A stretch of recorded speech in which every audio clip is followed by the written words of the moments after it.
What's going on, everybody? Welcome to Market Talk Sundays. And what a day it is. The markets are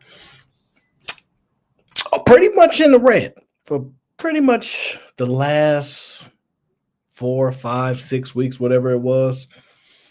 And there's really no end in sight as far as if the markets will continue to drop or if they will stabilize, go back up, etc.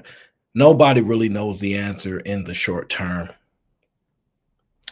But we're going to dive into it. We're going to discuss what I do during these times, what's my thought process, my mindset during all these things. Other stuff that I wanted to talk about, I completely bypassed it, by the way. There was other stuff I wanted to get into that I was like, yeah, we're going to push that for another show, because this one actually is just a show about the conversation of how we manage markets during downturns. Because most people, I shouldn't say most people, a lot of people are new to markets, meaning these are new investors. They have not been in the market for 5, 10, 15, 20 years. But even if you were to say people been in the market for 5 to 7 years, they really haven't experienced any real economic turmoil, right? Outside of the whole pandemic thing occurring, people really haven't actually experienced anything. And that actually happened so quick, and the recovery was insane. I don't even know if that was a realistic way for people to get used to occurring, right? So that's probably not something people should think that is normal.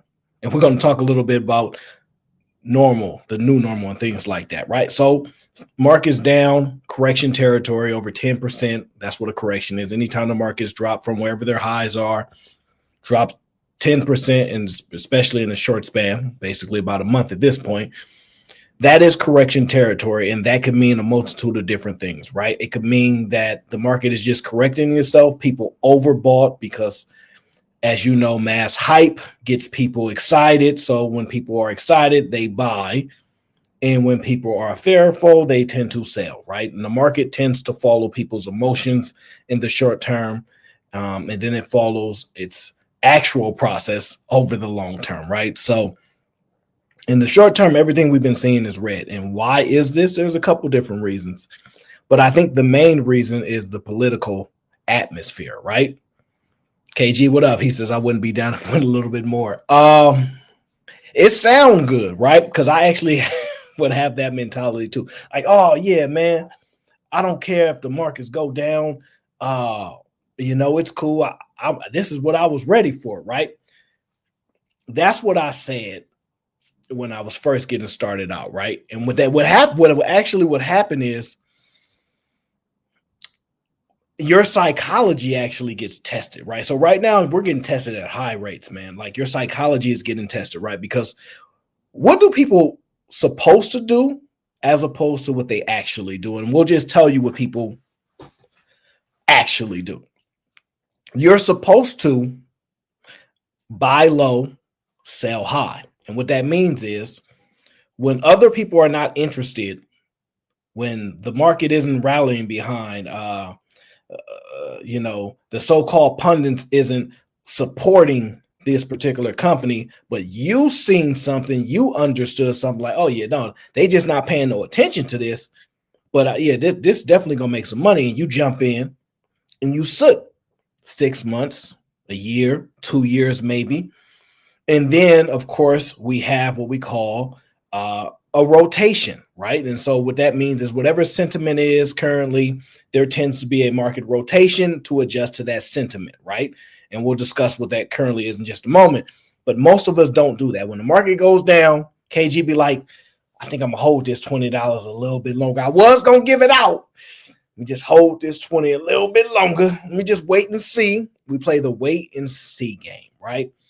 Because our mentality is, if something is going down, something is bad, or something bad is happening, and I don't want to deal with nothing bad. I don't want nothing negative. I don't want, I don't want to be involved in this. Absolutely not.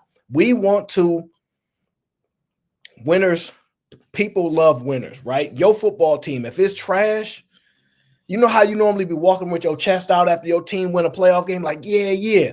But then when your team lose, you ain't nowhere to be found. It's one of those situations.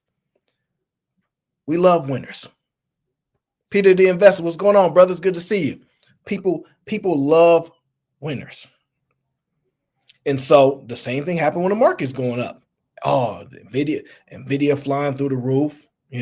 Google, Meta, everything's going up.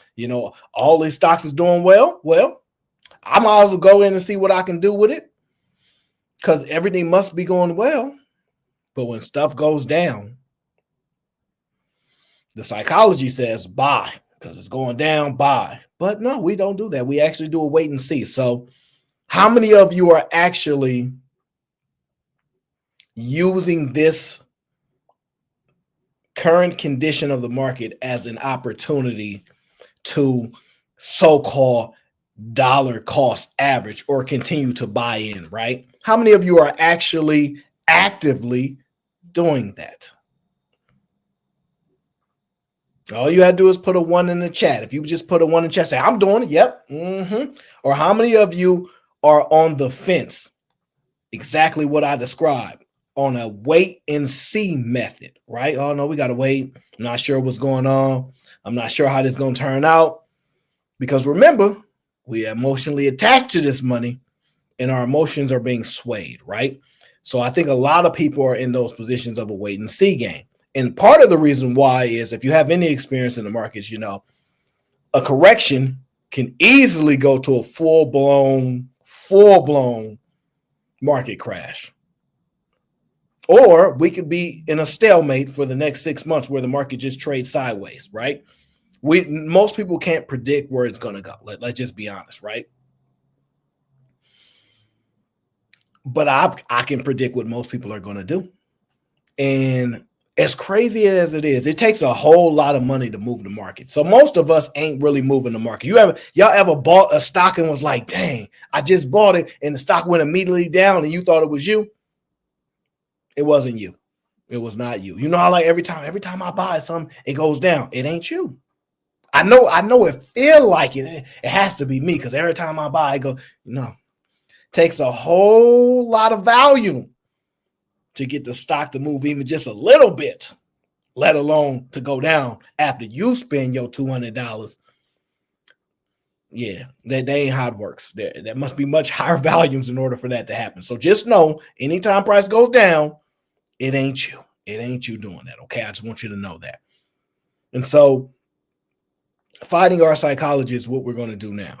Now, I would say there's a couple different ways to navigate it, right? There's a couple different ways to navigate it, right? We need to really assess what's going on. How much of this political atmosphere is going to be continual, or is it just a bump in the road? And then also, how illogical will the market be? Will people be like, yeah, we've seen this before.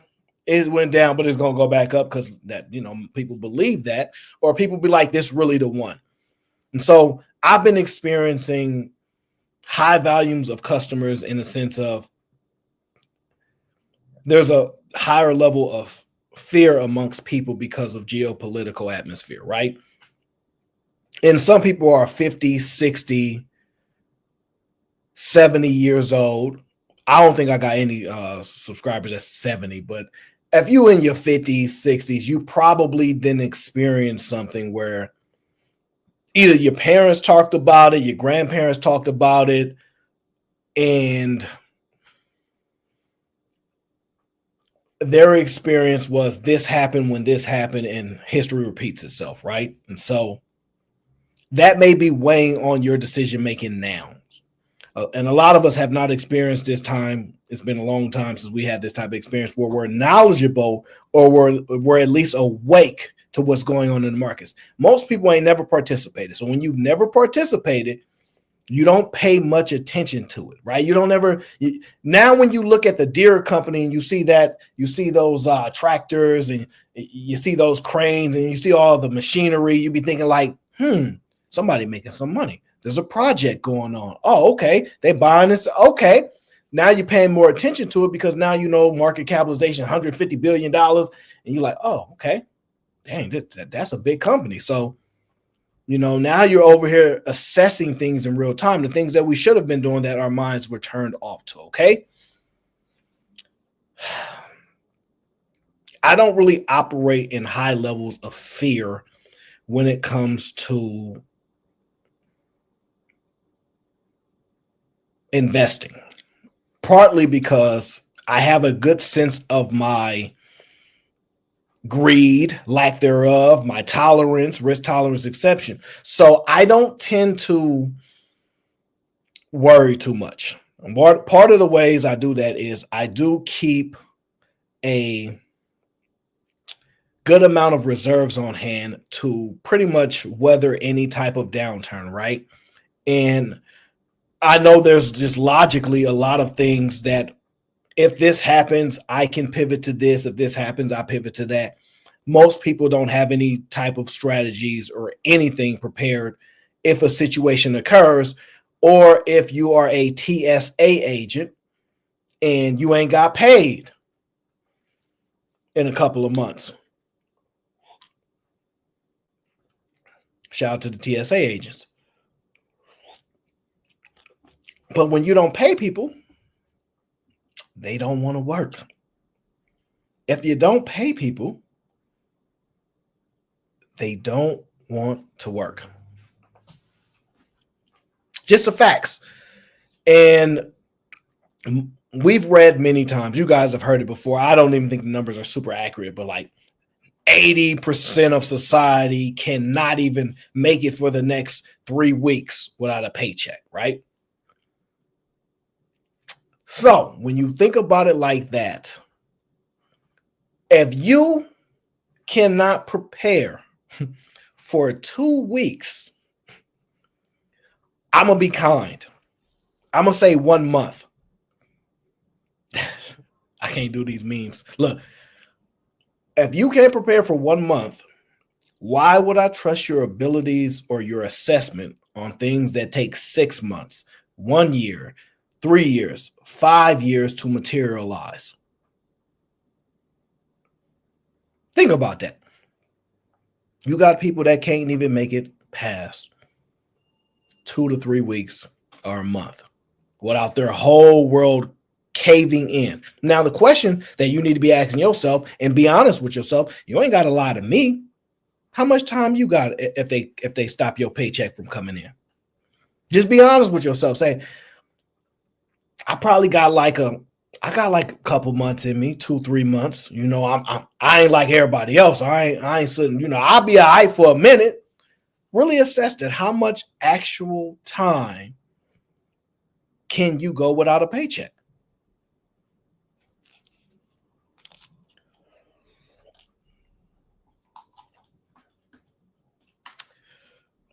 Only you know the answer to that.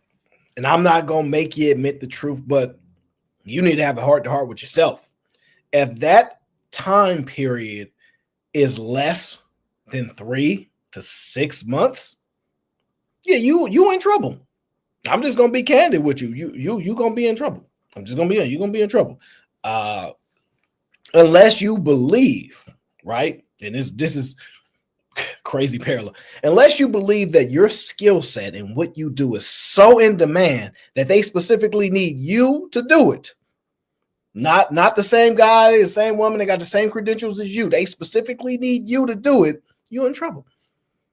Now, maybe you're in a field where they are not heavy on employment for your skills that are high in demand. You're going to get a job like this. You're going to be steadily working. Maybe true. Obviously, society must continue to operate. And that's why we talk about expansions and contractions, right? And so society is nothing but the movement of energy. Money is put in the form of energy, and we just transfer it back and forth. If you've ever actually pressed a transfer button to send money to someone, it's just energy. You press the button. You nothing. You didn't physically see anything happen. You get what I'm saying? Like it's just digital, right? It's just energy. So you need to really assess that where you stand at. So essentially, what I do is this. So if we talk about reserves quickly, I'll say it's look at your industry, right? Look at the true possibilities, right? You should have some idea of what your industry demands are. Can you get back into the industry? Because look, if one company goes down, usually another one rises, etc. So maybe you can go from one company to another. Like I'm in banking, so what does that mean?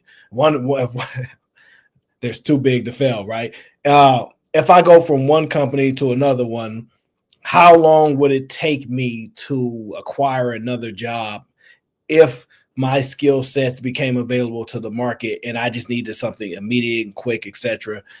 Maybe not even something in the current position, but even something even less thereof, just to hold you over until you stabilize, right? I would put that personally at maybe 3 months, right? Depending on however complex the market is, at the worst of the worst, highest fears, maybe 3 months, right?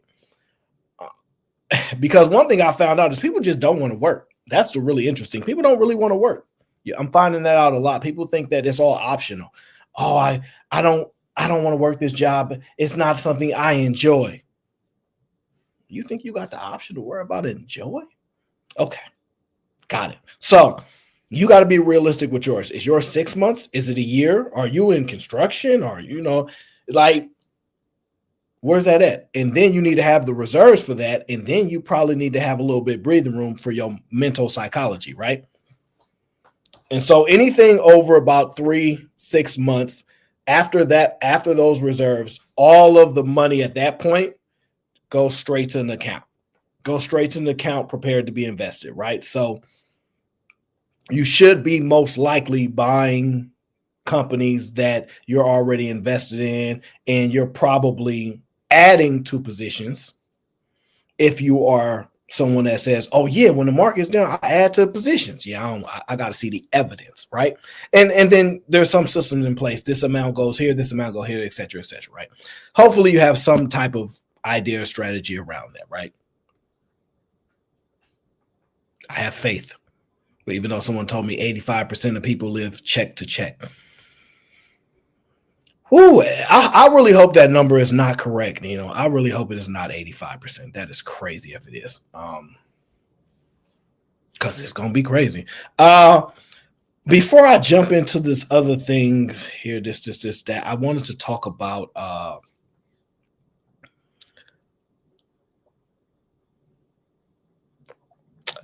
social media. Oh, wait. Before we do that, someone says, I think America's going. No. Are you saying we're going to have a contraction? Because the Depression was 1929.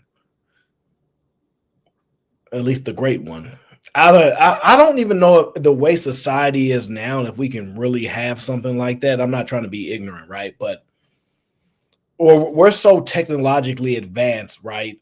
Where the means of production is so different from the early 1900s. I don't even think we can have that type of experience. Like, we're talking about people that don't have the production of food back then. They couldn't even, like, Amazon exists, and they are only going to get better as they are working to get things to your door in 1 hour, right? Whereas if you go back to the early 1900s, you're talking about weeks. You had to put your order in for the milkman to come by while you was at work and your family was at home to drop the milk off.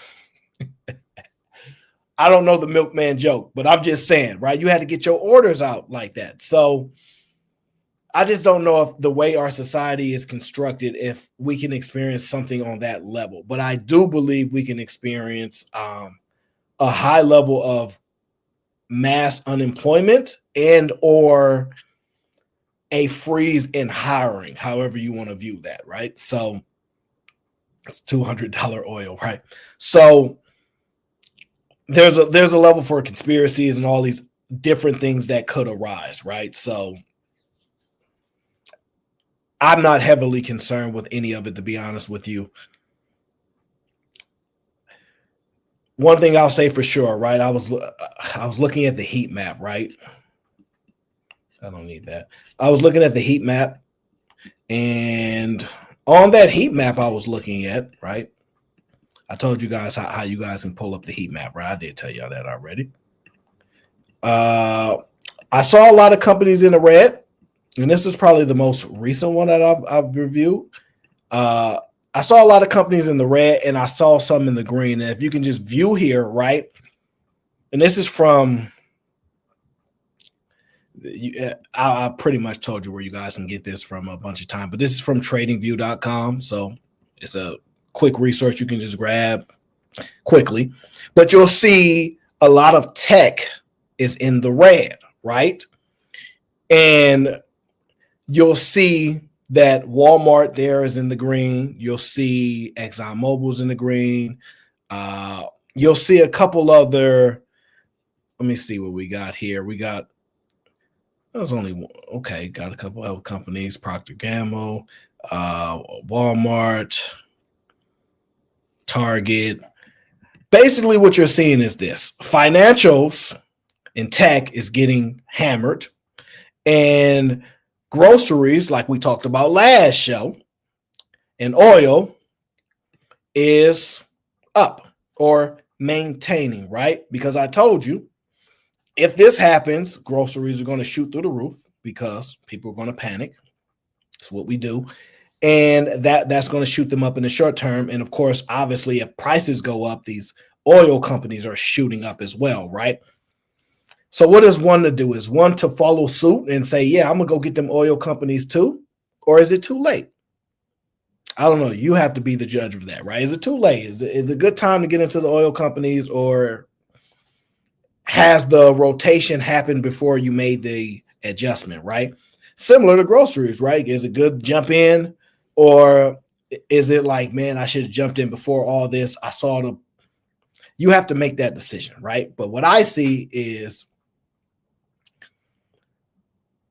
huge short-term decision making, which if you're an expert, if you run an edge, if you're one of those people, good for you. But most of us are not at that level to where our short-term decisions are so great and so vast that we can do them and not be heavily impacted by them. These decisions are going to hurt. So whenever I look at the rotation out of tech, right? And so obviously the redness in the market, right? What does the red mean, right? When you look at this market and you see all this red, right? What does the red mean? I'm going to tell you what the red means. The red means uncertainty. That's what the red means currently, right? It's uncertainty. And the market does not like uncertainty. It likes clarity. When everything is going well, everything's booming, everybody's happy, everybody buying Louis, everybody buying Nikes, everybody's enjoying life, buying their coffees. Everybody likes that clarity. Their job is good. They've been on a job a bunch of years. They just go in and do their day-to-day routine. They ain't really concerned. The question now becomes, has the politics at your workplace, have they adjusted? Have you found that, they're a little more strict here, a little more? Listen, the key thing that a lot of these corporations like to do is they don't want to have to pay no unemployment. They want you to leave your job because it's making you uncomfortable. And that way they ain't got to pay you. It's a lot of corporate strategies that I've seen, and that is one of the top ones. Uncertainty, people and people afraid to get fired. Like, oh, I don't want to get fired, so they quit. It is amazing. I see so many people right now in the industry that, because where banking is now, if you've been following it, you'll know that they've actually lessened the restrictions on reserves. I don't have that article with me right now, but essentially, when there's mass scrutiny in the finance or the markets when it comes to like banking, they tend to heavily scrutinize them for political gain, primarily. Hey, we're watching them, and nobody likes banks, whatever the case is. and they have all these restrictions, and it's a liquidity thing, and so we need you guys to hold this X amount of reserves, right? And somebody can look at that up for me if they want to track it down quickly. Well, if you look it up, I believe, I don't even know I think the Feds just lowered that percentage. I don't know.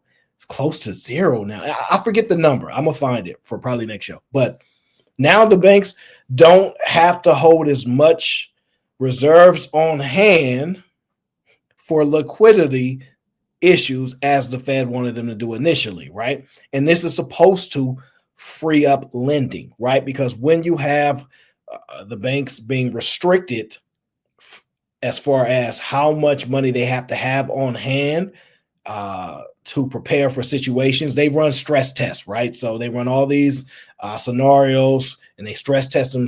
What if this happened? What does this happen? And then they come up with some formula and say you need to have this X amount of reserves, right? And that's usually around some political campaign and people running or whatever the case is, right? But now I think they've lowered that number to, I want to say it's dang near zero. I forget the exact number. I want to say it was zero. And that's supposed to free up more lending and liquidity and all that. But a lot of people don't know. They just gonna probably invest that money in vehicles that are safe for them and not actually open up lending to the people. So when people actually go to get more riskier loans, so like when the economy's booming and market's booming, they tend to be willing to take more riskier loans because the other loans that are strategically produced, they pay for those riskier bets. So every now and then you make a bet and you get a 50x, 100x on your money. Like, yes, that worked out for us. We took a risky bet, but we made a lot of money. And a lot of times you get burnt, but then that slow and steady that wins the race, they're continuously to flood you with money so you can rely on them. Well, they're going to be very much more risk adverse. And I think a lot of people are taking out more loans than ever, at least for whatever percentage they can get. To me, this is just my opinion. This is just me. I don't know what a $1,000 loan or a $5,000 personal loan is really going to do to change your life. Now, this is me. I may be kind of like out of touch with reality because I live in California. This is Silicon Valley, whatever you want to call it.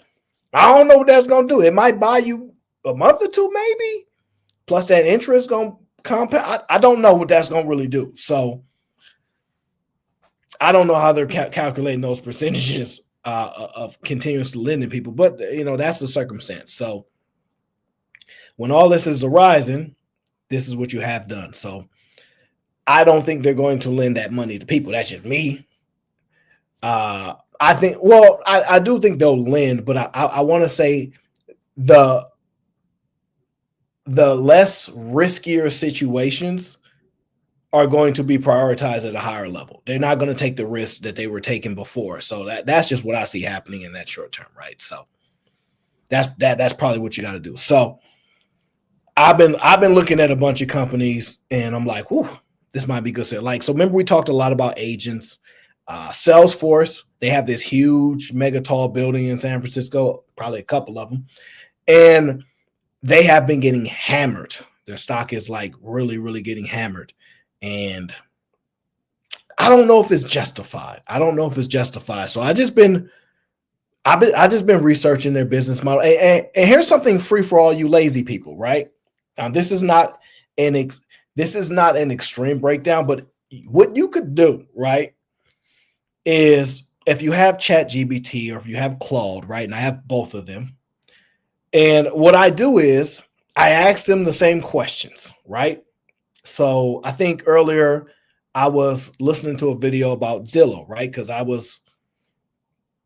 think I owned Zillow for a small period of time. And that was right around the time I think I bought like a small amount of Open Door stock just because I was trying to get one of my boys to get comfortable investing. And I've told the story before, so I said, oh, okay, you buy, and they picked Open Door. I don't know why they did it, right?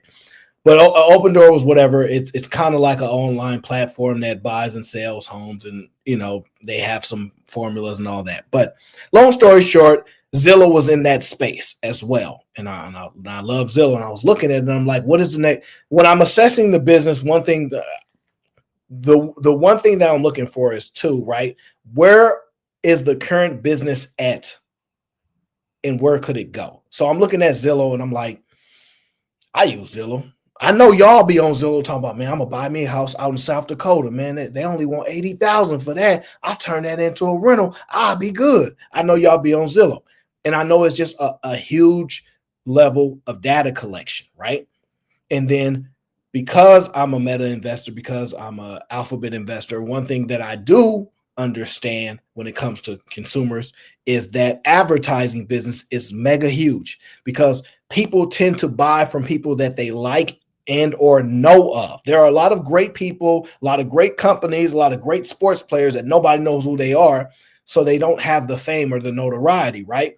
So advertising is a huge way in which they put things in people's faces. You ever wonder why when you walk, you still see billboards with company names on it, quotes, signs? When you go to any place of business, they have a big old logo out there.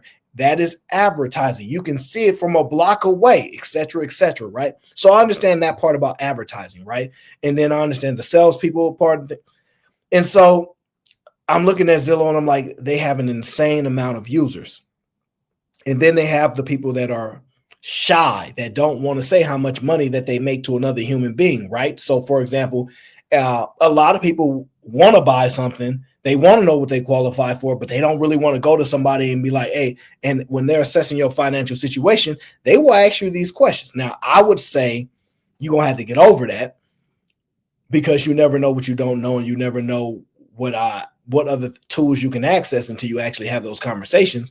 But I know humans.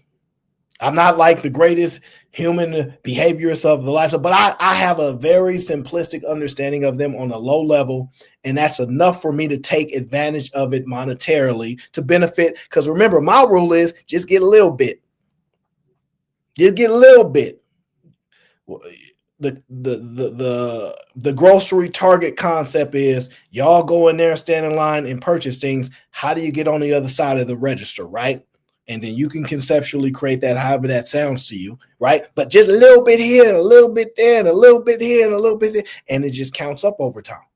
So that's how I view things, right? Now, if you can be greedy and you can be one of these huge mega corporations, go ahead and do it. But I believe just a little bit here and a little bit there, over time it compounds, right? So when you think about those things, it becomes pretty obvious that their advertising business is going to generate money. But I was looking for what is going to make their company accelerate, right? What is going to be, how else are they going to make money? Because part of the assessment that I make is I don't really like companies that only have one segment of business, right? And I remember what I was going to tell you. I'm going to go back to it because it'll equate my mind, because I'm just freely talking, right? I don't have a script. And so I use Claude, I use ChatGPT, and what I'll say is this is not all that I do. So don't take this, but what I'll do is I'll ask it, because I want to test both of the apps and see the differences, right? So I'll ask Claude, I say, hey, I'm thinking about how successful Zillow Corporation is. Can you please break down the segments of business and how they make revenue, right? And so I'll ask both of them that and see how they answer similarly, or see how differently they answer and which one is better, right? So then I'll be like, oh, this one's better, or this one's better, or this where the differences is, right? And they'll sit there and they'll tell you they make money doing this and they make money doing that. Those come like 3 or 4 segments. They'll tell you the revenue, et cetera, right?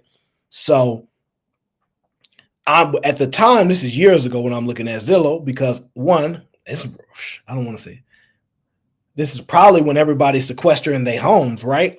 And I'm looking at it, I'm like, okay, but what can get it to the next level? I understand we got eyes on it, and I understand people are uncomfortable going to advisors to talk about their money because they may have a 20 ball, but they like, yeah, I ain't got a lot like that, but I don't want to go in there. Maybe their account ain't looking the best or whatever the case is, and they feel a certain way, right? And so they're more comfortable just typing it in on a app where they're safe from judgment. People hate being judged, right? So they'll go there, safe from judgment, type in any numbers. Oh yeah, I make 80,000, I make 150,000. Now we know that's probably cap, but they just throwing that in there, and then they will start bringing it down to more of their comfort zone. And they try to run numbers to basically say, oh, okay. So I know people are doing this. So I'm like, it's people flooding that app. But I still need to see how the company advances. So they were at that time they were getting into the buy and selling, right? The big difference between Open Door and Zillow was the buying homes and then selling them for a small paper thin margin requires scale at the highest level, right? And Open Door was basically the competitor, and they were like kind of the biggest one at the time, and Zillow was there. And strategically, Zillow tried it, did not like the numbers, immediately got out of that business. Right? And they went back to what they knew because they realized my company is already not profitable, right? And I cannot afford to continue to compound on my balance sheet a business that is losing for a market that I don't know if the demand is that high. But remember, companies have to take risks. They have to be first to market. They have to project well. A lot of things have to happen for success to occur for y'all to feel like, oh, they just got lucky. It's a lot of hard work to get lucky, by the way. So Zillow got out of that business, and obviously Open Door, that is their primary business model, and they plummeted and went down the drain and became a meme stock, right? And so that's the interesting part. But Zillow's, once again, back on my list because one, they are finally profitable, right? Meaning that the company is in the green and not in the red, right?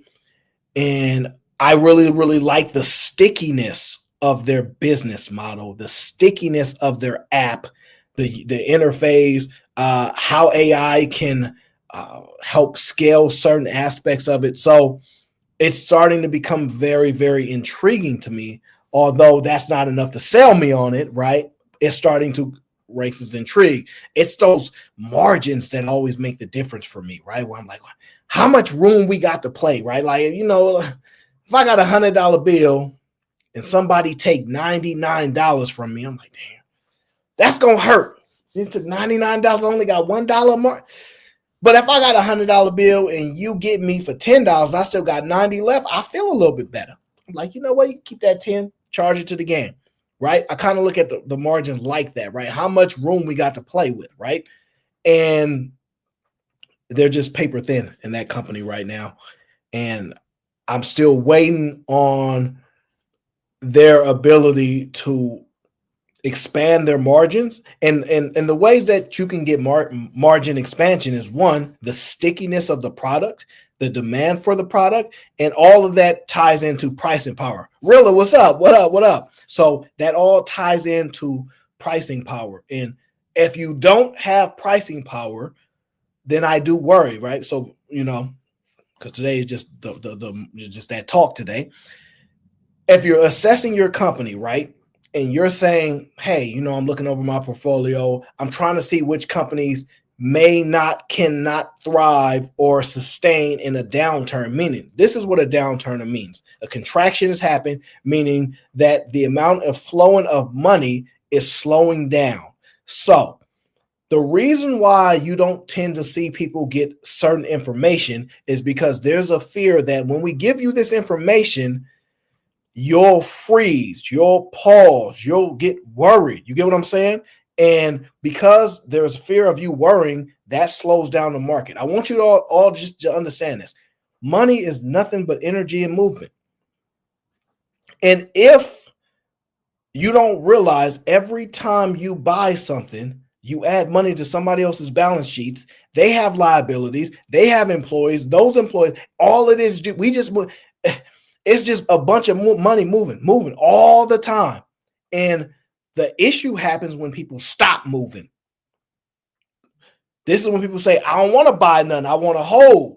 I want to hold my money. I'm scared, right? And this is why they don't give people information, because they know you're going to get scared. So that's why they try to sugarcoat things like, oh, nothing to worry about.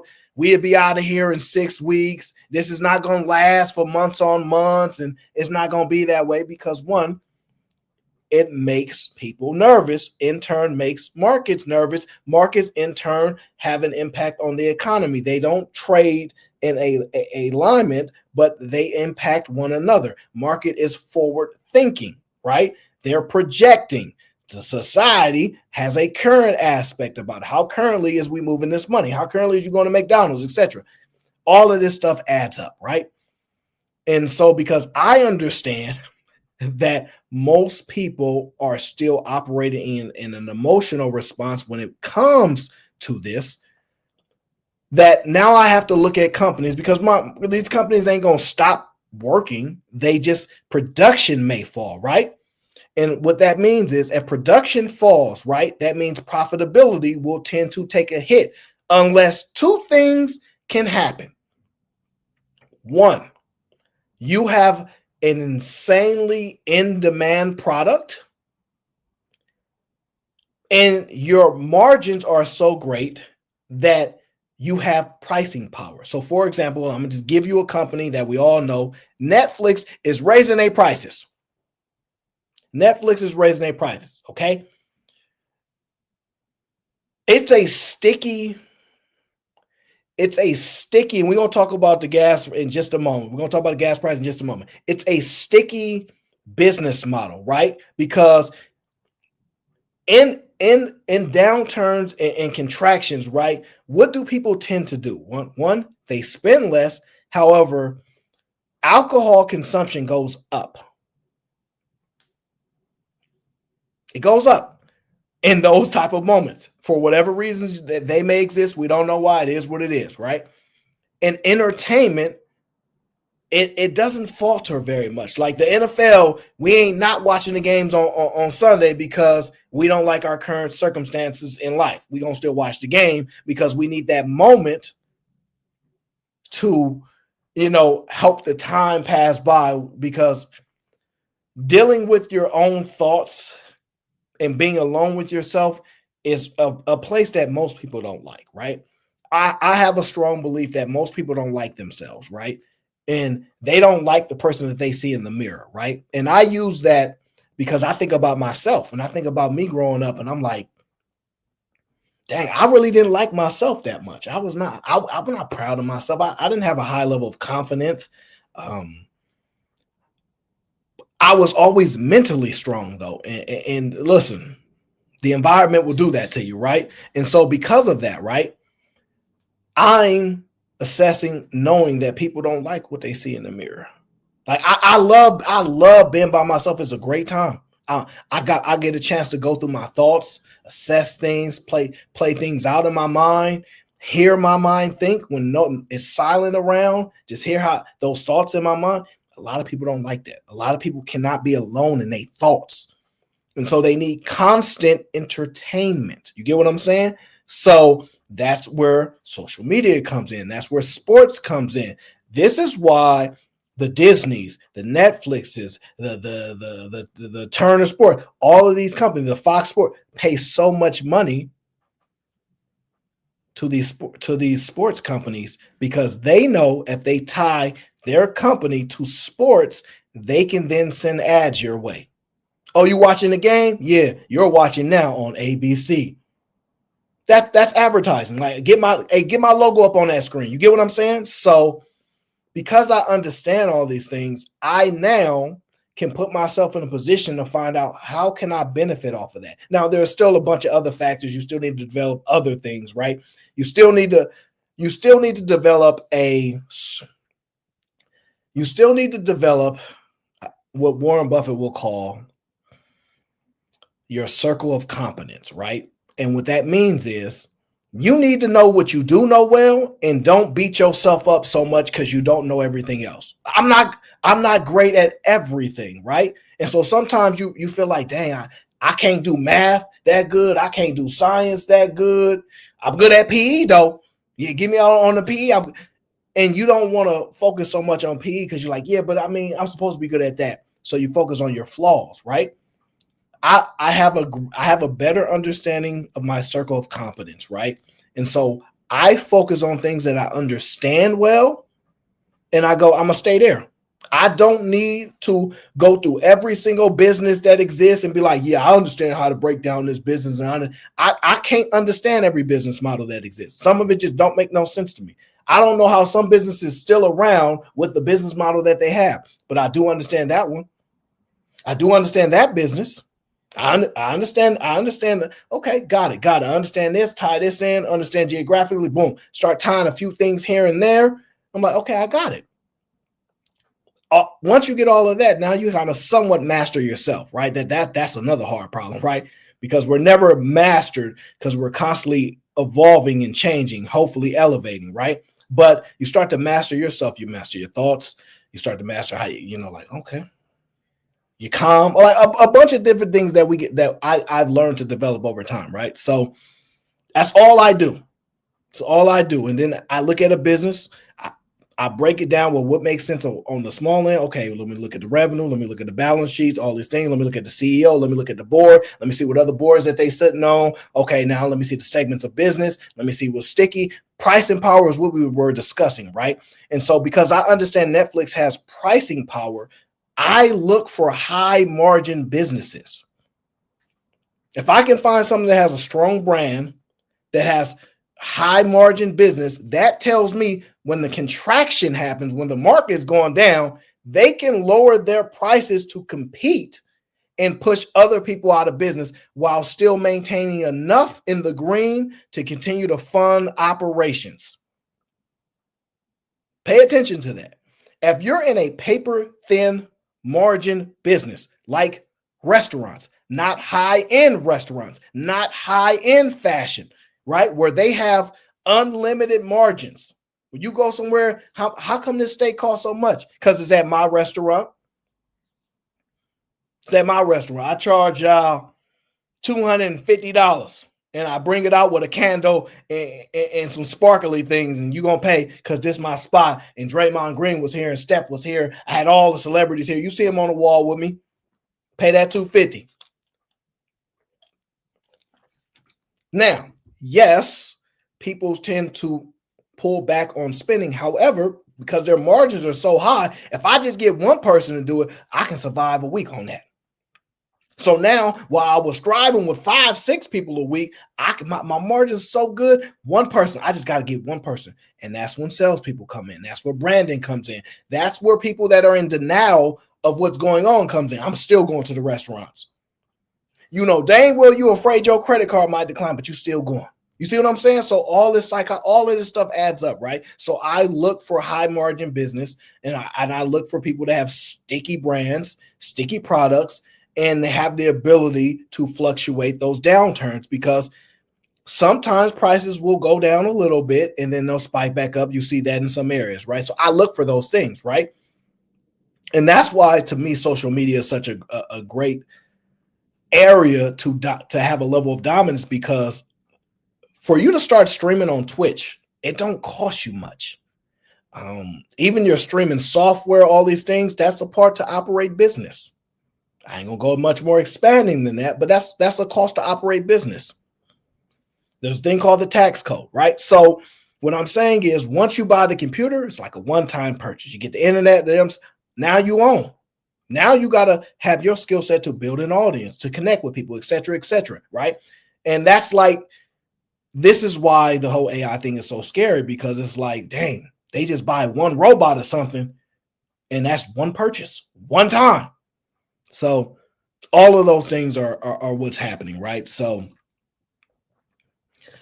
all of these businesses that I have, I'm assessing right now. So the Metas I own, the Alphabets, the Disneys, the Nike, they are all actually high margin businesses, right? But in the downturn, they're going to, them Disney prices stay going up. Just saying. They just raised prices not too long ago. Just saying. And then they have one of the stickiest brands, right? Because come on, It's the house that Mickey Mouse built, and just stuff like that. Nike is a consumer brand, but it's not high end luxury, but it's not cheap. You get what I'm saying? It's like, so you got to pay attention to these things, right?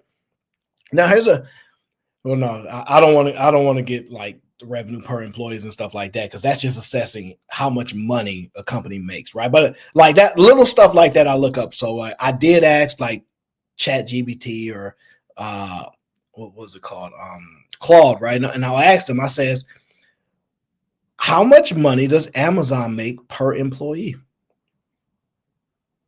It's something people don't really think about, right? Because now it's subjective, because software engineers will cost more than somebody that is in one of the production facilities where they're moving packages and all these type of things. However, who knows how much the actual cost is to get that box from there to there? Is that actually better than a software engineer that costs this X amount of money to build software and all that stuff? You get what I'm saying? Like, just little stuff right there. Nino says that's very bad. What's bad, Nino? I don't know what's bad. There's a lot of bad stuff. You tell me what specifically is bad, right? But just all that stuff, right? I just go down, reassess, right? If when you're reassessing these businesses and you say, I really don't think this business is going to do well in a economy that's pulling back, right? So we have the expansion, and then we have the contraction. That's just how economies go. It ain't going to be forever expanding, right? If you don't believe that business is going to do well in a downturn, that is not a great business, because all businesses experience some level of economic hardship at some point, right? And obviously iPhones and Apple and their margins and all that business, but you get what I'm saying? Like, so when you look at and you're going through these companies, you like, why am I holding this? Why am I dealing with these companies? Yeah. So that's how you can start to make assessments. So 85% safe, 15% risk, right? So I look at my investing style that way. And I'm not saying safe, but I'm just saying 85% of the things that I do, I got to be 100% confident and certain of the business. And whether it works out or not, that's just life. But I'm not playing around and risking that. But then maybe 15%, I'm like, yo, if that hit, that's going to hit. I put 5 in that, and that thing could turn to 100 or 50, 60, or I lose all 5 and get nothing back. Like, you know what I'm saying? Like, so I play with those numbers, right? But everybody got to find a percentage that makes sense for them. Some people 100% no risk. Some people 95%, 99%. I'll take 1% of risk. Everybody got to find their spot. But I'll tell you this, every company has risk management. Whether it's the owner that does all of the work themselves, they have one employee, they doing the risk management themselves. Every company has to have it. You are a company, your own company, and you have to have a risk management in place. And so maybe your percentage is different. Maybe you like, man, I'm young, I'm 21 years old. You know what? I'm ready to risk 60% of these things just to get to the next level. So, all of these things come into play. So this is all the stuff that's going through my head. I'm just sharing with you guys. All the stuff that I just always constantly navigating, but I always look calm, right? So people see me like always look calm. Well, I'm always thinking and stuff like that. Now, let's talk a little bit about, because someone had asked me about, what was it? How soon do I believe self-driving vehicles will take over, right? Somebody had asked me that, right? And I said, that's a good question, right? That's a good question. And so, shout out to my guy, Mike Lee. Let's throw that up there real quick. I'm not going to put the number right now. But when they asked me that, this is something, and this is important. I really want you guys, hold on real quick. Let me just make sure I'm updated on this. There we go. Gotta love your iPhones. I'll figure it out in a minute. But I really want y'all to pay attention to when I say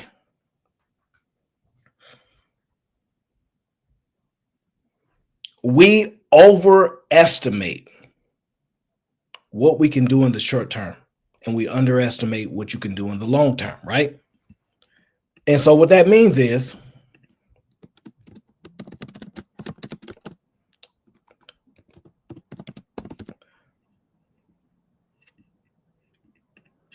what that ultimately means is this. I don't believe autonomous vehicles, self-driving vehicles will be on the road in any mass scale in anything less than 15 to 20 years.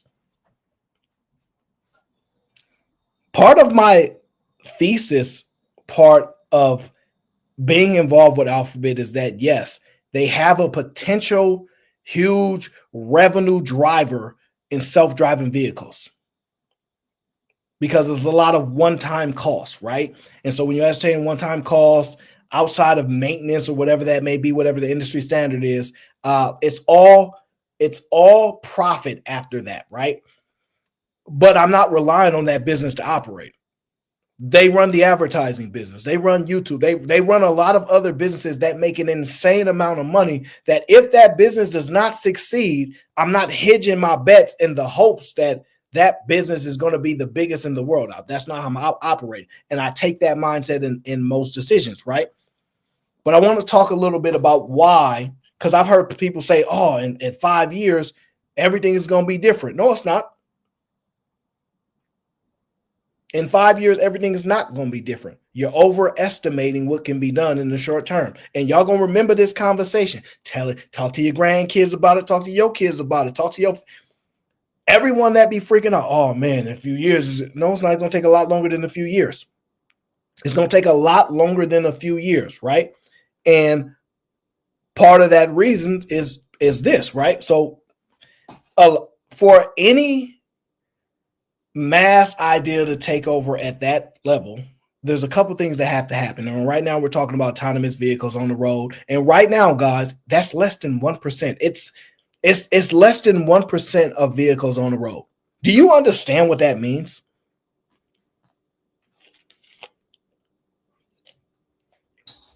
If it's less than 1% of vehicles on the road, that means we need about 150,000% just to start moving up. You get what I'm saying? Like, it's almost like they don't exist.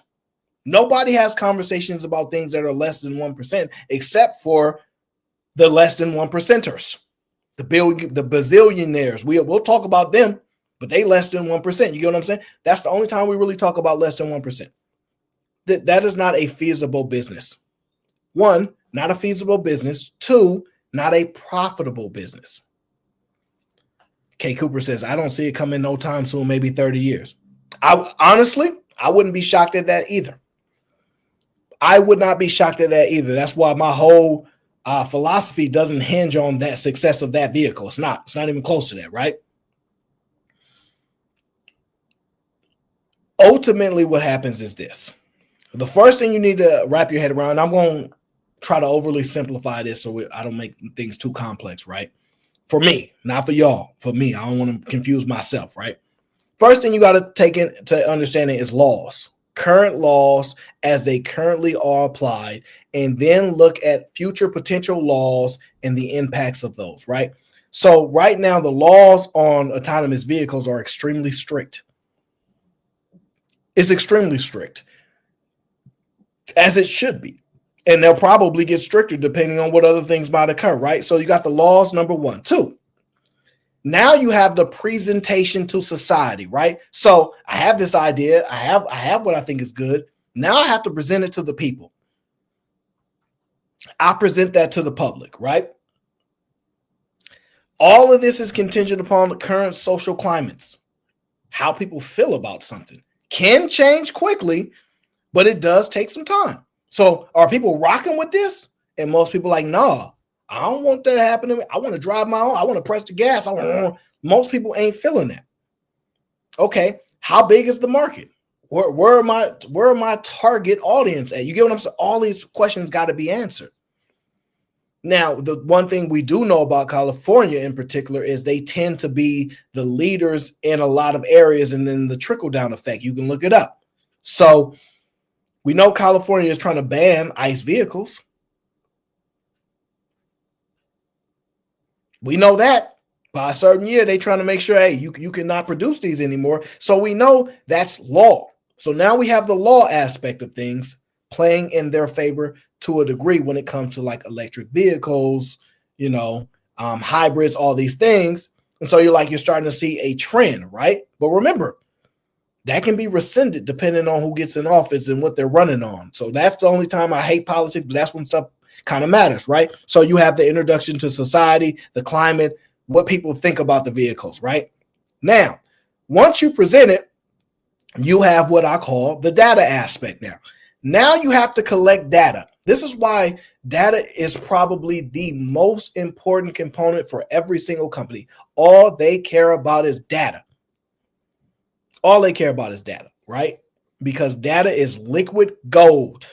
It ain't liquid, but you get what I'm saying? It's literally gold at this point. It's our gold. We, the people, are the economy. We're the greatest economy on earth, and everybody gets to utilize the American people because we are an economy. For another day to go to dive deeper into that, right? So now you check the data, you look at the demand, you go, a lot of people ain't really rocking with this. Which people would this benefit, right? Then you got to go back after that, after you collect data and stuff, after you see the climate, then you got to go back to the laws. Then you got to go back there, negotiate with them sometimes, right? And then to get to the next important component, which is this. This is where the new normal concept really matters, right? You have to normalize something to people, right? So you have to normalize something like being on the road with no steering wheel and no gas pedals and stuff like that. And people think that's normal because you need something extremely important when you're presenting something to society and you want it utilized, especially something like this. You need public adaptation. You need pretty much, I don't know what percentage I would say, but you need the large majority of the public to want to adopt this idea. So now society has to adopt this. Oh yeah, self-driving vehicles on the road. I'm with that. So now you got to get mass adaptation to it. So everybody got to adapt to this, and now everybody's adapt to it. Okay, cool. Now you have something. Because now the public has adapted to this, and this is normal. Seeing a vehicle on the road, it's not just marketing when I see a Waymo or a Zoox vehicle from Amazon drive by me. It's normal to me. It's not normal to a lot of you Southerners. It's not normal to a lot of you Midwesterners. It's not normal, but every time I see it on the road, it's normal now. I see it all the time. We have to normalize something to your idea, right? We don't realize a lot of times we're getting conditioned, right? And so for me, it's normalized, but because I'm aware of something, I'm like, okay, I get what's going on, but I still have to see how it impacts everybody else. So it becomes normalized, right? Once you can get something normalized, once you can get the laws behind it, right? The next thing you have to have the ability to, because remember, normalizing all this stuff usually comes at a financial cost, meaning it's bleeding the balance sheet. It ain't making us no money. It ain't making us no money. So I got this on the balance sheet. I got investors. It's costing us a lot of money. Self-driving vehicles, autonomous taxis, whatever you want to call it, is an unprofitable business. And there's no clear sight of when profit can start to occur. Because when you start to really get expansive on this and you start really breaking it down, one, you have to map every single city in America first before you can start expanding to the EU and all that. You have to map everything, right? Because you have the technology, which basically reports to like a brain, right? So that these cars communicate with the brain. The brain tells you how to these. I don't see these vehicles being intuitive. Okay. So at least not yet. I really don't ever see that. So they got to map this stuff. They got to map the lights. They got to map the signs. They got to map they got to do all of this. Takes a long time, a lot of data building, a lot of time, right? Obviously, when you look at when Uber talks about what they talk about, they say, hey, we have a million, 100 million miles on the road. And what they're saying is we've been collecting data. Every time you drive or get in, we're collecting. That's what they're saying. And so you got to build this out. And then you have to build it for each different region, each different weather climate, all these things. If you're going to have it on a mass scale, if you're not going to just be in California, and you can't just be in California and think you're going to be thriving as a business at that level. You can have a restaurant or two in California and be like, that's cool. But for these type of businesses, they have to be everywhere. And so that takes a long time in my estimation. However, you need to get in many, many years before they're brought to the idea, right? So any private companies, the seed money was done 15 years ago, 10, 15 years ago. You just now hearing about it 2 years ago. That's why OpenAI is like a new company to y'all. What's this OpenAI stuff? They've been giving that place money and been feeding them and you got to get in early before the rotation happens, right? So Nino says, how many Waymos you see in the city? A lot. I see a Waymo, a few of them every single day. At least a few of them every single day. Now, when I see them, I still have that initial, oh, it's a Waymo. Oh, it's a Waymo. You know, but it's not like, dang, do I stare at it and see if it's going to get stuck at the red light or if it's going to, make a bad turn? No, because I don't assume that they're going to do that at this point, right? So it's getting normalized, but trust me, it's a lot out here. You ask anybody that's in a city, especially if they're walking anywhere on a major road, meaning the main road, wherever they're geographically at, wherever the corner that they're at, the main road or downtown or whatever, it's a lot of them. It's a lot of them, and it's enough. I'll say that, right? And I have a small city, so mind you, I think San Francisco is like the smallest big city in all of the world, right? So all that stuff has to happen. So yeah, to me, that's a long way away. It's a long time. It's a long time. So that's why I kind of peg it for like 15 to 20 years. That's why I peg it that far, because it is a very, very, very long time before I think. And by the way, I happily may be wrong. And it may be a shorter time frame. I just don't think that I'm going to be wrong on that. But I'll also say this. Sometimes, right, you remember the metaverse thing that Meta spent like a crazy amount of money on and it never materialized and they lost a lot of money on that? Nobody really talks about that because it's not the thing to talk about.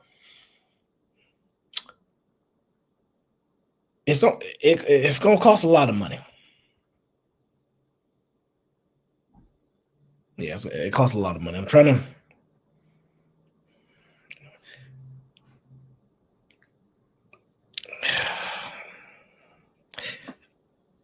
So when you look at that and you look at all the money that Meta wasted on that, now they're spending money in a different area. Sometimes it costs a lot of money to invest in something that you may not use. And with that investment, you may get useful data for a different business.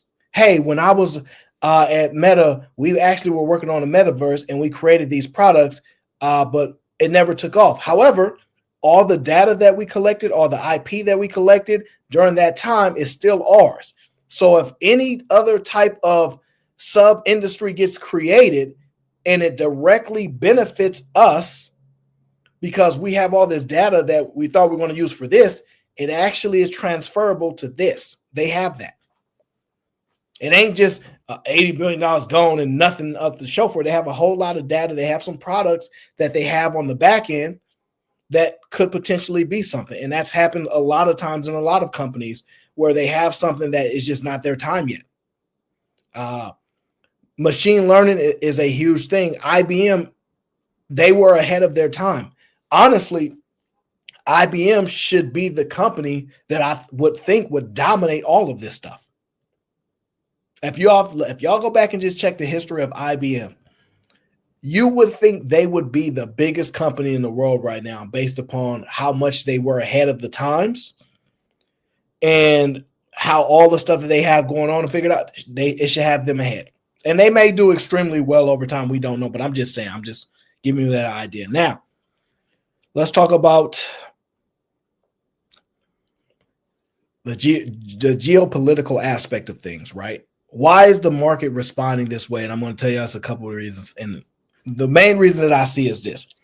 The Fed, originally, they've been talking about dropping rates and all these type of things, right? Well, we've been in market corrections before. This ain't nothing new. You guys have seen this not too long ago. We've seen it. It's been a couple years since we've seen it like red on red on red on red for weeks, but we've seen this before. Here is the fundamental difference that I want you guys to understand. This is something I really want you guys to pay very close attention to. Before, when the markets was going up and down, treasury yields, all this, high inflation, the Fed meeting was so important. Every time on Wednesday, every time that meeting came up on Wednesday, it's all people would talk about. You guys don't really hear that much about Fed meetings anymore, do y'all? It's overshadowed, isn't it? I bring that up for this point for two reasons. One, please get yourselves much more knowledgeable about silent inflation. It was one of the hardest concepts for me to grasp, right? Because I'm such a visual person, and a lot of you, they'll tell us all, we're all visual learners, right? But it was a hard thing for me to understand because logically, if you look at $10,000 in December of 2024 and $10,000 in December of 2025, if you look at your bank account, it say the same number. I got $10,000, but it's not the same buying power. And it just take a while to get there when this is 10, I got 10, this 10. 10 don't buy the same 10 it did last year, right? But because the visual doesn't alter or change, or you know how you have AGI, right? You have adjusted gross income, right? We don't have adjusted inflation numbers on our bank accounts. I promise you this, and this is why you have to get so much more knowledgeable on it. If when you looked at your bank account, it showed you $10,000, and then it showed you the amount it actually is for adjusted inflation, it will blow your mind. It will blow your mind, because never have we ever been given a visual, because we are visual people, to really operate on. Oh my gosh, because we have to do that math ourselves. But imagine if you was banking somewhere and part of the software that they have, part of you being a customer with them, is you have access to their software and it shows you your buying power at any given time or at the end of the year. And your 10,000 had in parentheses, I'm going to just throw an arbitrary number. Don't hold me to this. Just giving the idea. Said it had your amount in your account, say 10,000, and then it had in parentheses $9,200. And then it says adjusted for inflation. Just imagine that. Do you know how life-changing that could be to a lot of people? But they don't do that. And I don't want to say never, but I feel like they never going to do that, because silent inflation is how the game really, really changes. Because those that understand the silent inflation operate as if they already know it exists. And those that don't understand it only operate when they can feel it.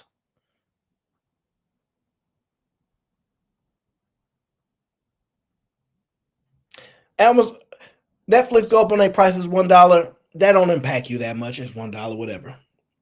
Thinking that you're going to lose your job and they go up on it $1 starts to impact you differently. So I just want you to think about that in a moment. Now, parallel that or compare that to what's going on with the political engagements, right? Why the reaction may be vastly different from a data report from the Fed in which you really don't understand. You just hearing the data points from people that are so-called pundits and experts. Hey, inflation went up. It's holding high at 8 or 9%. Now, anybody in their right mind be like, man, we don't trust y'all with the numbers. You talking about 8 or 9? It's probably like 11, 12. Could be even more, but we can't really gauge it because there's a such thing as misinformation and being over flooded with information, right? I don't know the right word to come up with right now, somewhere in my head. But when you're inundated with so much information that you can't focus on some one thing, then that's too complex for us to follow. That's why we like people say simple. Hey, can you simplify that for me? Make it simple so I can understand, right? Because when something is so vast and so complex, like the American economy, and so many factors exist from so many different industries, right? And the production of something, the cost of something, the time frame, the employees, etc. The human aspect of one of your workers firing somebody that you wouldn't have wanted fired that was actually a good worker, but you can't really control that because that's a small part, but everything is it's all together. You get what I'm saying? When you have something as complex as that, it's too complicated.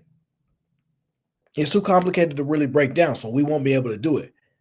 Now, when you compare that to something visual, like what's going on in other countries, and then we see images, smoke in the air, that's a visual now. Us being visual people, we are going to react differently by seeing the visuals of something. Like, I'm trying to think of the example, right? You know how you know something is bad? You're like, man, yeah, they told me that thing happened, but when I seen it, oh, it hit different, right? I don't have an exact example of that, but just think about that. You know how, like, yeah, I heard about that, and then you saw it on the news, and you're like, man, I seen it on it. The visual made that feeling or situation, it compounded it for you after you seen the visual, even though you had heard about it audibly, right? I heard about it, but when you saw the visual, it just got like 10,000 times worse, right? That's what's happening. We've heard inflation this, inflation that, and the markets get jittery. But what they visibly see going on over there, that's a game changer because they can visibly see smoke in the air. They can visibly see a lot of stuff occurring. So that changes the jitters in the market and how people are adjusting to it and what the residual impact may be. For me, I have an idea of what I think is going to actually happen. I'm going to operate no matter what happens. It is what it is. I can't control it. I'm going to operate the same way, whether this happened or that happened, whatever. But I have an idea of what I think is going to occur. And they'll tell us one thing and do a completely different thing, right? And that is to control your emotions. That is to control y'all not going in there, stop buying stuff. Not y'all not just stop saying, oh, I'm gonna just take my money. I don't trust these companies right now. Well, I assure you, if this happens, all that money don't mean nothing. Just saying, it's certain resources that you're gonna have access to, and money ain't gonna be one of them. You're gonna be looking for other things. And I'll let that simmer in your mind a little bit. Let me see here. Yeah, I feel right. Yeah. This is a very strong rant from me. I don't know if I want to call this a rant, but this is a good idea to get my thoughts out with you guys. I appreciate you guys listening for it because I know I might sound like a crazy man sometimes, and stuff that I say be all over the place, but I'll be trying to put it because this my brain just I'll be trying to put it together. But all of this stuff is what I'm watching on right now. So I'm going to repeat to you guys very similar stuff that I always repeat. Don't quit your jobs. Get another job if you can. It's important that you get ahead of a situation before it happens. Do not wait until something happens to try to make an adjustment to it. You know something will happen, and I know something will happen. I do not believe that mass adaptation. I do not believe we are going to adopt a lot of the things that we are saying we're going to adopt quickly. I don't believe it's going to happen that fast.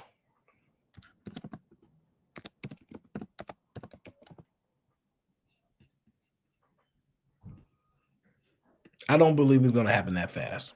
Mass adaptation sometimes takes a long time, and sometimes you can push people towards it. But I don't think it's going to happen that quickly, right? But this is what I do think is going to happen. Lawmakers are wait and see people. They are not ahead of things. They don't jump in front of stuff and get ahead of it. Now, everybody else are trying to be predictors and ahead of everybody else, right? So companies will make a mistake. One thing that they do is they overhire. Y'all ever been working somewhere and y'all got some workers that ain't really doing nothing? They overhire when everything is going well, right? And then unfortunately, they so-called trim or get lean when they get worried. These companies will get worried and they will adjust their staffing one way or another because they need to be able to weather the contraction that you know is happening, that I know is happening. We are already adjusting costs and moving costs here and costs there. We got to pay for that. Whether we agree or don't agree, it's going to happen. And companies will have to make their adjustments because they have to predict what's going to happen in the next year, 5 years, 15 years, 20 years, while we're struggling to handle what's going to happen in a month. So get ahead of it. Get ahead as far as you can. Take advantage of all of the opportunities that are given to us right now that we're not normally taking advantage of because we're chilling, right? What does that look like? Typically, I don't want to talk about discretionary spending because part of discretionary spending is your happiness, right? It helps you get through the next day, and you're not putting that coffee. I buy coffee every day. You're not putting that down. But you have to definitely get your costs in control, and you have to find another way to free up some money. I don't know what that means. I don't know if that means a second job, a third job, a fourth job. I don't care, however you want to say. Free up some money because your decisions now will have an impact on a year from now. And I assure you, the circumstance you in now, 1 year from now, will not be the same. It will not be identical. It will be different. Inflation will be different for sure. So definitely read up on that.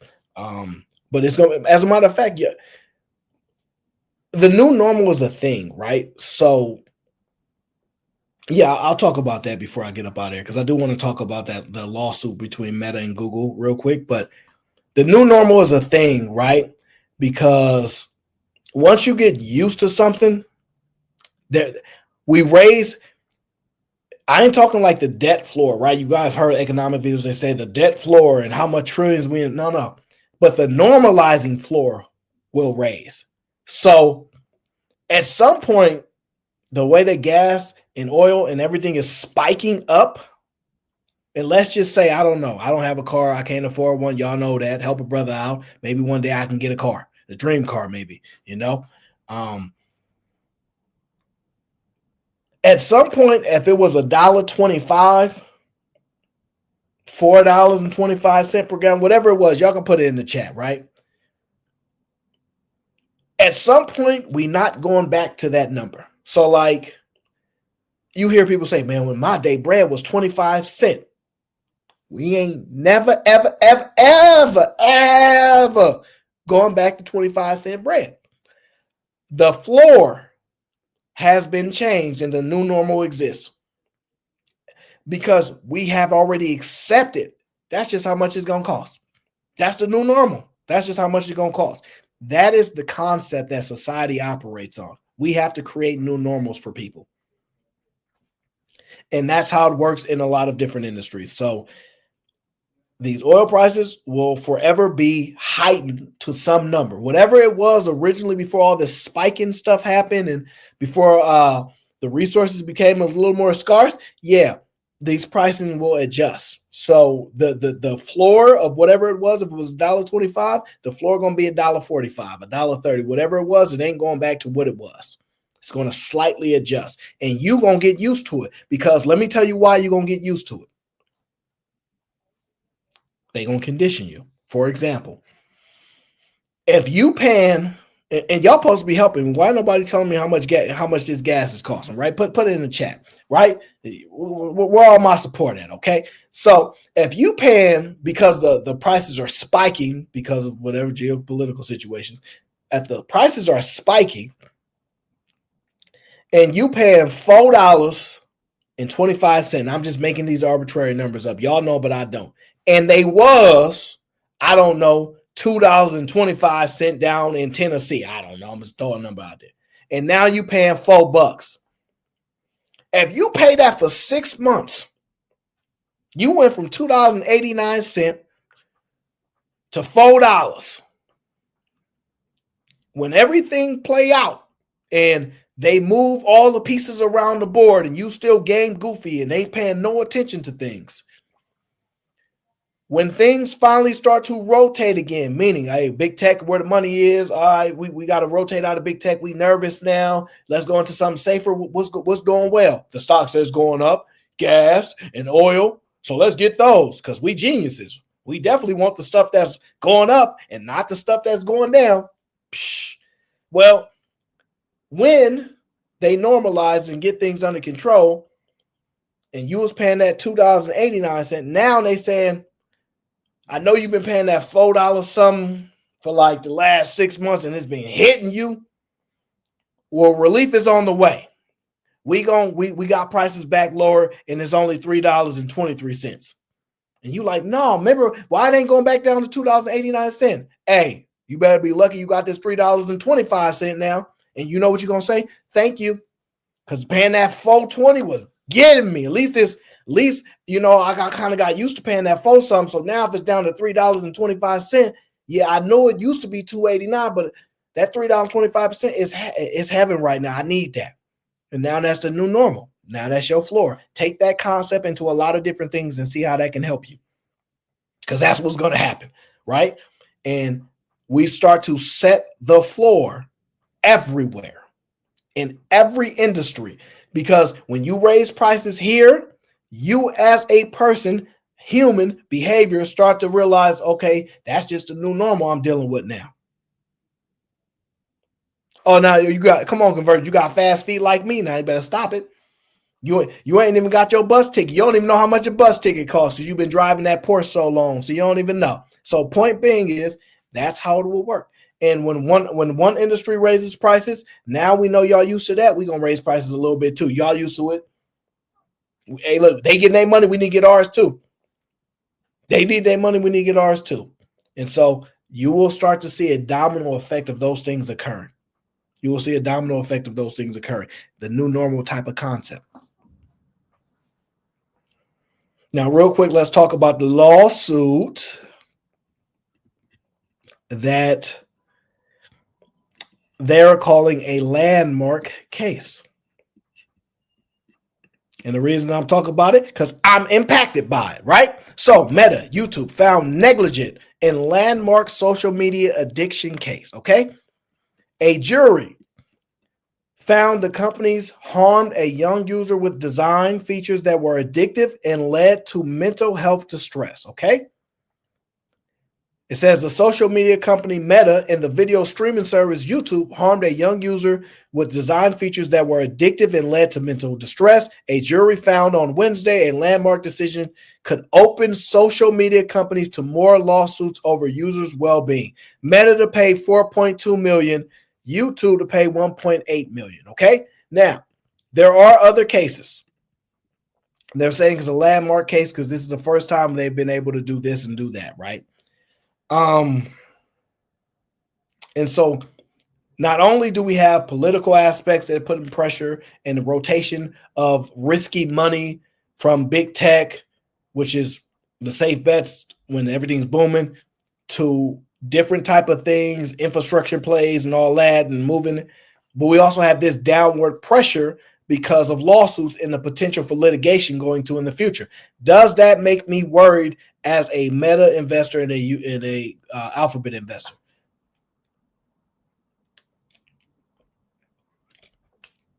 And there was a $375 million lawsuit, I think, in the EU or somewhere. That's a lot of dollars. I don't worry about it a bit. I don't worry about it a bit. Because we only focusing on that because it's our time to start messing with the new normal. It's our time to start messing with prices. It's our time to start getting money from this politician, this one. It's just that time. I don't worry about it a bit. And I'm going to tell you one reason that I don't.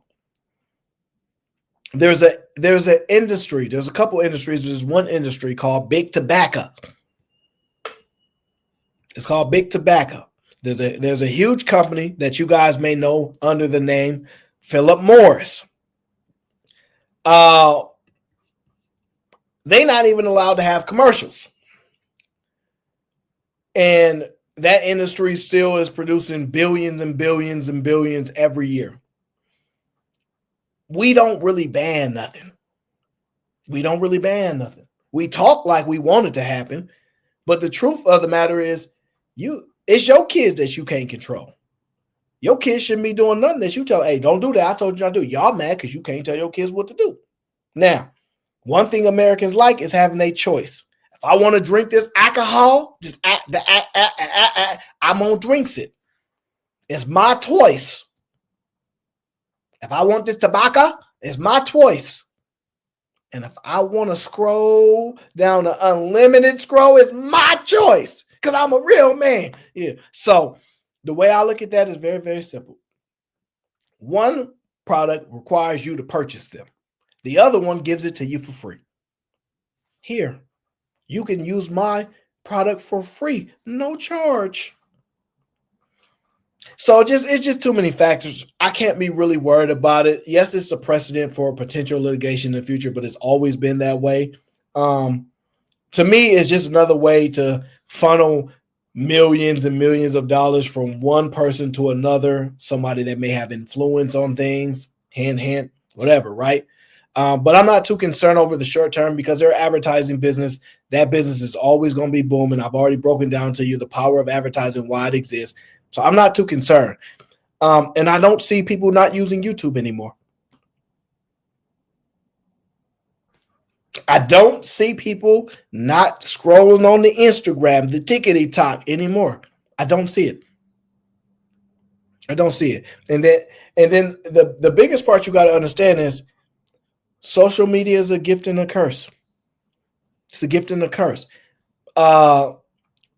If you're utilizing it for educational, productive things, positive things, sure, fine, right? But there's a lot of people that be like, I don't care about none of that. I'm trying to be entertained, right? Which I would argue is the majority of people, right?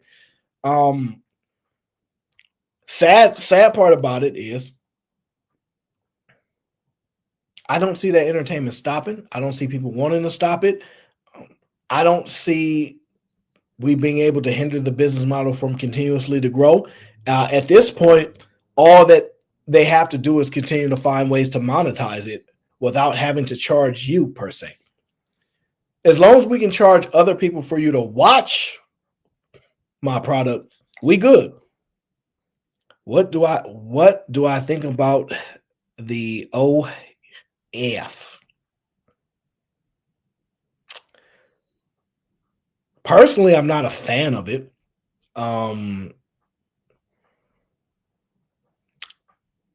I think that people who don't have certain access in real life use access online a little bit more. That's why you have this whole battle. Nobody will say that to me in real life versus on the internet. And yes, because the internet is very different from real life. And the two worlds are not the same. They don't collide the same.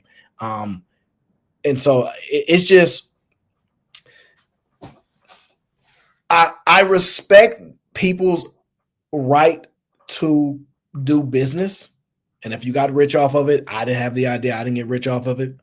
It is what it is. There's a lot of choice that we have in this world, and sometimes we think it's our own decision making, but a lot of times we be steered into choices. But yeah, I don't have a strong thoughts about it. It ain't nothing that I use, so I really don't care. I can't financially benefit from it as far as I know anyway. So yeah, it's moot to me. But some other people have made millions and millions and millions of dollars from it. YouTube, people, the reason why Twitch and all these things are so important, your kid, you can go from being broke to rich in a year. I'm not saying that the guaranteed outcome you're going to have, but it could happen. You can go from being broke to rich in a year, and social media can be that vehicle for you, for your kids. Some people's life have dramatically changed. And it's kind of like the American dream. You go from nothing to a whole bunch of stuff in a matter of months to a few years, tops, a year and a half too. You can go from I wasn't making no money to I made $40,000 on 1 month on Instagram doing this. $40,000 in a month, just you making nothing. I was struggling. So it's life changing for a lot of people. It's kind of like coming to a country and where you had no access to uphill mobility to having access to some type of thing that allows you uphill mobility. And so that will exist, and it's going to help some people. It's going to hurt some people, and that's how life. Some of us get to win. Some of us are losing. Some of us are losing, then we learn to win. Some of us win, and then we lose. That is the process of life in a lot of ways, and not just financially, in all aspects. You can be stuck somewhere, and then you can ascend or you can fall down. So I see that as just another vehicle for people to do well. I like some of the aspect of social media have for connectability, to connect with people that are in other countries, states. And there are things I just don't like about it. So I think that happens in every area. There are things I love about sports, but I also don't like about sports.